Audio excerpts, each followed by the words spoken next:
మన ఆచారాలు, సంస్కృతి, సాంప్రదాయాలకు స్వాగతం. హిందూ ధర్మంలో కొన్ని వృక్షాలను, నదులను పూజిస్తాం. ప్రతి వృక్షం, ప్రతి నది దేవతా స్వరూపమే. ప్రకృతి లేనిదే మనకు జీవనం లేదు. మనకే కాదు, ఏ ప్రాణికి జీవనం లేదు. ఈ ప్రకృతిని కాపాడుకోవాల్సిన ధర్మం మనపై ఉంది. మన ఋషులు ప్రకృతిని శక్తిగా వక్కనిచ్చారు. వనాలకు వనదేవతలున్నారని చెప్పారు. ప్రతి వృక్షం, ప్రతి నది, ప్రతి పర్వతం దేవతా స్వరూపాలన్నారు. వాటిని మనం పూజించి, గౌరవించి, ఆదరించాలి, పోషించాలి. ఇది మన ప్రకృతి ధర్మం.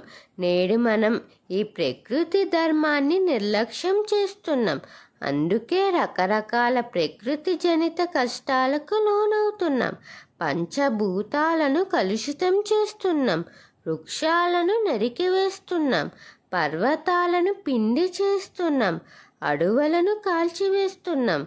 నదులను విషపూరితం చేస్తున్నాం. ఇవన్నీ మనసు ప్రేరేపణ చర్యలే. మనసును నియంత్రించకపోవటం వలనే ప్రకృతి వికృతంగా మారిపోయింది. ప్రకృతి వైపరీత్యాలు ఏర్పడుతున్నాయి. భూకంపాలు, తుఫానులు, అనావృష్టి, అతివృష్టి, తాపం పెరగటం వల్ల ఇలాంటివన్నీ మనలకు విపత్తుల పాలు చేస్తున్నాయి. కారణం మనం ప్రకృతి ధర్మాన్ని నిర్లక్ష్యం చేయటమే. మన సాంప్రదాయంలో ప్రకృతికి ఎంతో ఉన్నత స్థానం ఉంది. ప్రకృతిని శక్తి జగన్మాత అన్నారు. వృక్షాలను ఔషధాలన్నారు.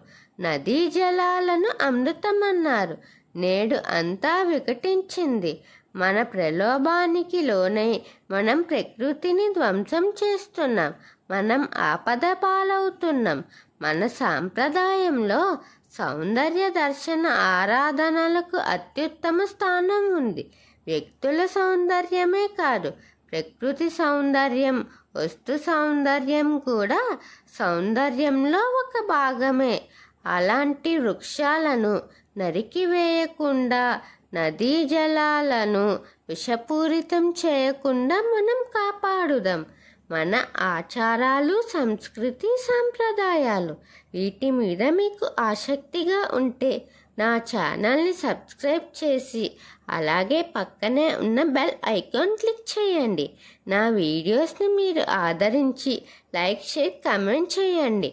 ఓం శ్రీ మాత్రే నమః.